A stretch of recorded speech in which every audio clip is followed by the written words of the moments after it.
Welcome to From First Kiss to Wedded Bliss, the podcast where we talk about all things marriage. From saying, I do, to learning how to keep saying, I still do.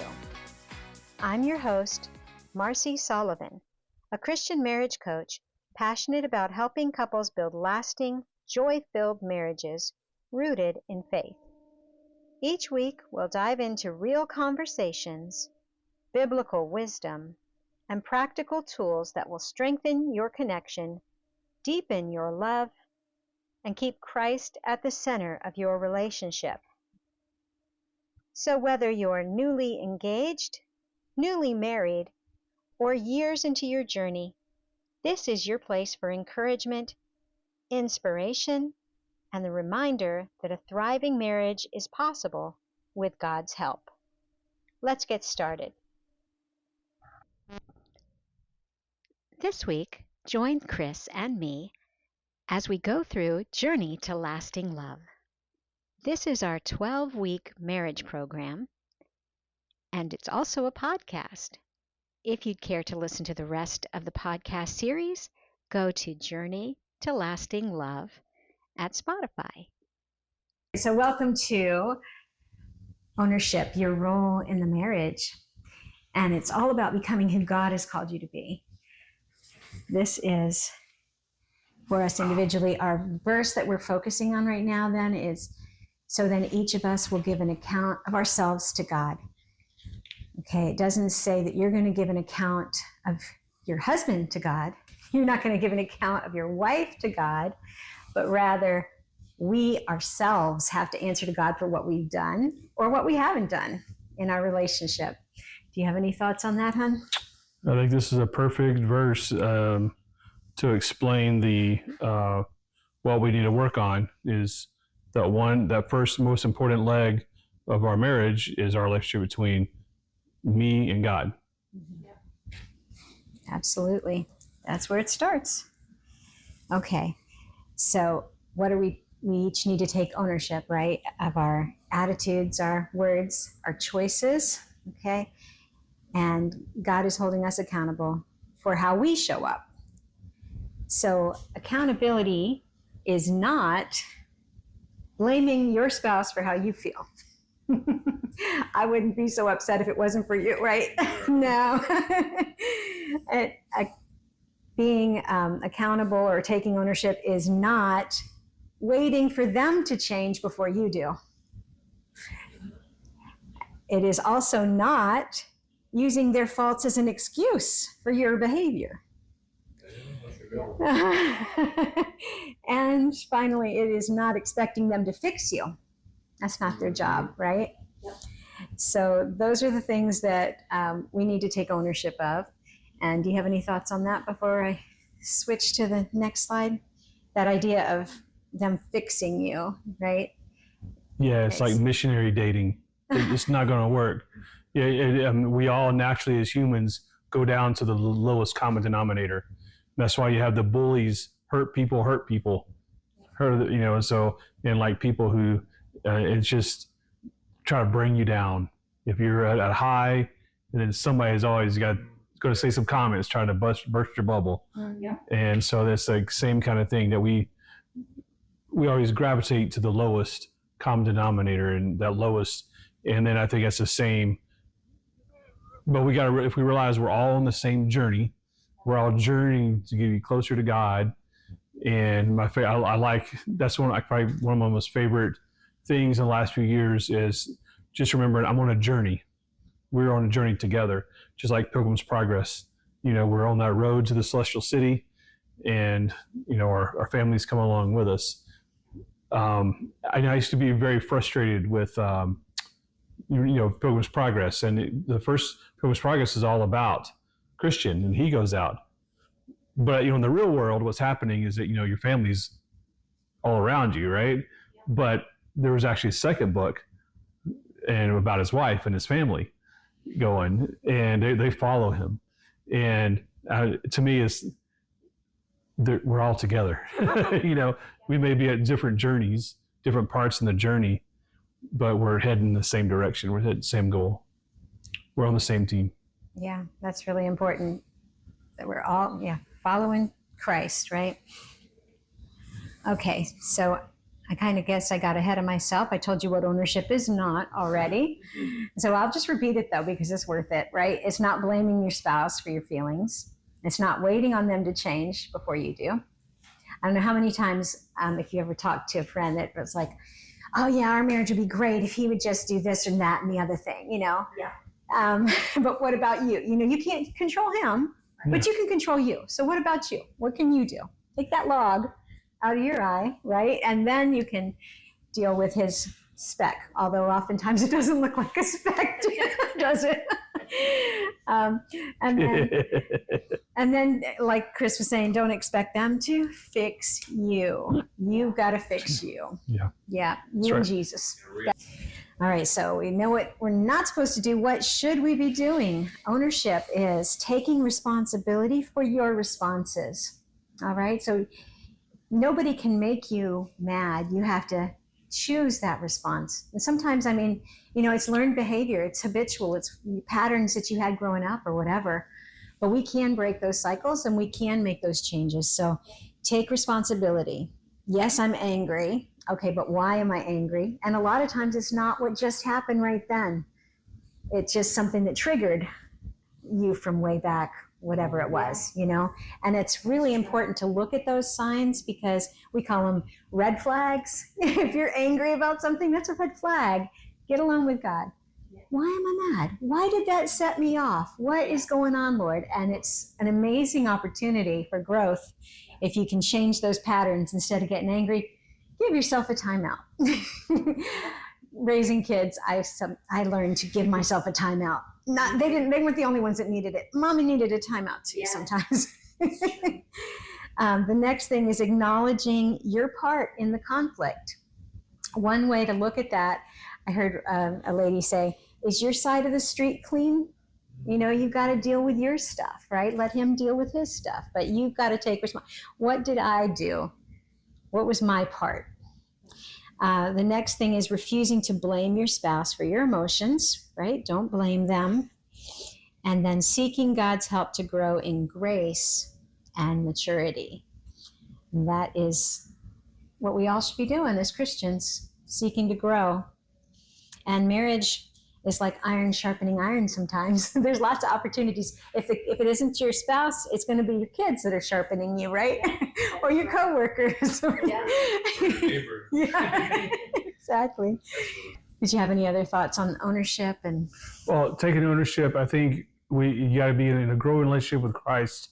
You're going to see the, Paul says, I'm going to take every thought captive, and you got to turn it over to Christ. And that's a part of renewing our minds.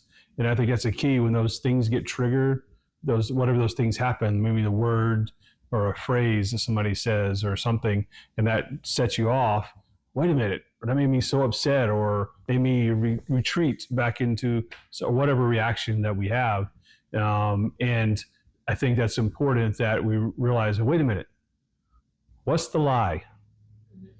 You capture that thought, and you spend some time and say, God, this is the thought. This isn't right. My soul isn't right. I don't feel good. My spirit doesn't gel right. So God, what's your truth? And start feeling yourself, and you consciously, physically say it out loud. This is the lie, and this is the truth. And let your body hear the truth and everything. Mm-hmm. I mean, when we're talking about ownership, and we have to take ownership. She is here.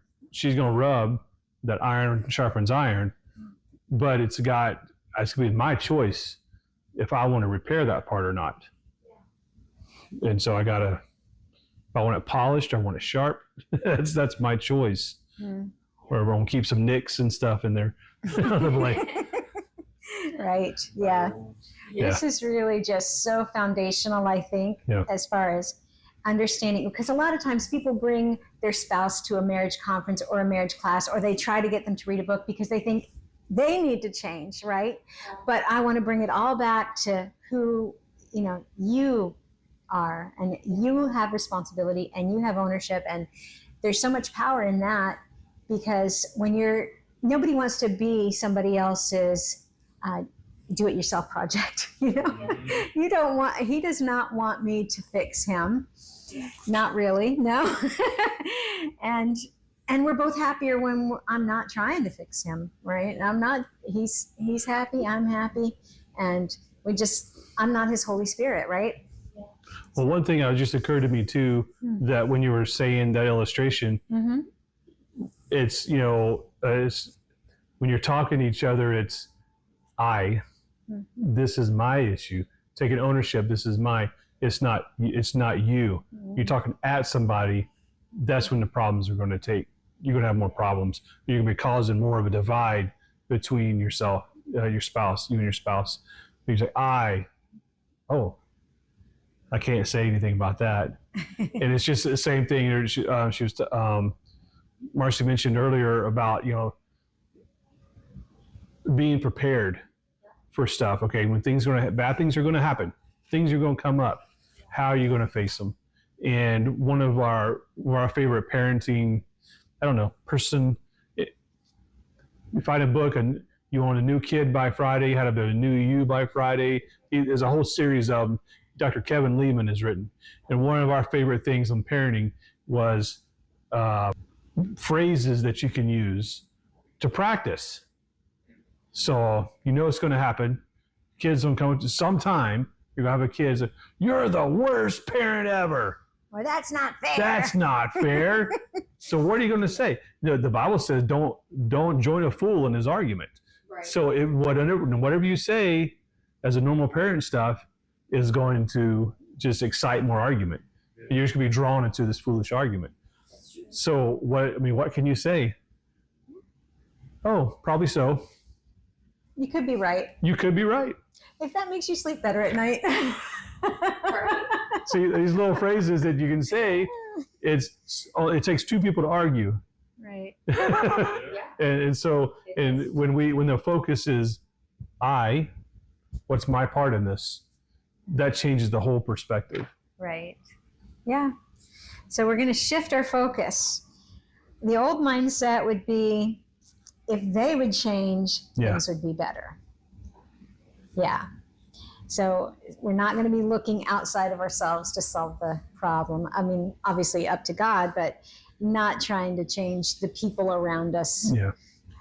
There was another guy that we really liked. He was a missionary in Papua New Guinea, and he wrote a book called The Pineapple Story. It's an old, probably 70s book. But anyway, he would talk about, man, I would be such a good missionary if it weren't for all these people. They just brought out the worst in him, but it really is. It all comes back to us. And they're agitating us and but we still have some control. We still have some responsibility in that. And we got to take ownership. So the focus again is not going to be if they would change, things would be better. But instead, we're going to have a new mindset. I'm responsible for becoming who God called me to be, regardless of what they do. That's what I'm responsible for, what God called me to be. You got any thoughts on that, babe? We're going to be like the scripture says, so then each of us will give account to ourselves to God. And then what it says, when you reach on that judgment day, whatever's done for God is going to last. Whatever's not, it's going to be gone. Yeah, wood, hay, and stubble, or gold, silver, and precious jewels. What are we building with? So why does ownership matter? It empowers your growth. Because anytime you sit around blaming and making excuses, you're not growing. You're just stuck in a bad cycle. And so ownership empowers growth. It invites God and his peace into our hearts when we take ownership. And we can be honest with God. He knows, like, God, I am really struggling right now. I am so upset about this. It really, really helps. For me personally, I don't know if you journal, but I love to journal, and I will write out what I'm thinking and just give it all to him. And by the time I'm done with that, most of the time I don't need to I don't need to talk to Chris about anything, because I've already dealt with it. I've dealt with myself and my feelings. And like I said, most of the time, it really isn't him anyway, So it invites God's peace into your heart. It creates emotional safety in your marriage. Oh, that's so important. Emotional safety. When we as wives are not a safe place for our guys, that's why they stop talking a lot of times, This was kind of new to me probably within the past 10 years, but just learning that sometimes we think we're being helpful to our husbands by giving our opinions and telling him what he should do and that kind of thing, when really, in a guy's eyes, it can seem kind of controlling. It can seem a little disrespectful. And we're just thinking we're being helpful. We want to help him. We know what's good for him, right? But if we want to be at that safe place, we need to start developing that listening ear and to sometimes apply a little duct tape if we need to just let him talk.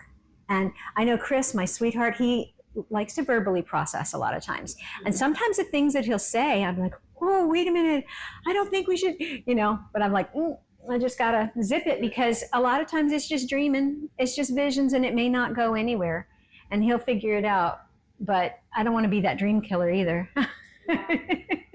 So there's a word for the wives. But also God made the wife as our partner. Yeah. And so it's and I've heard many teachings on this, like the wife is like the radar for the husband. And so I mean, there's things that I don't see, but I mean, we've heard many stories about husbands who, oh yeah, I want to go in this real estate deal or whatever, do this business deal with this fella, and the wife's going, that guy is bad news, you need to stay away from him. But the husband's just like, oh, doesn't even ask her, and then afterwards, sure enough, there's trouble. So yeah, there's a balance, and I think that's where, like sometimes if I don't say something, he wants to know, he'll ask me, and that's where it's his responsibility to ask. Yeah. Right. And it's my responsibility not to give him everything that's on my mind.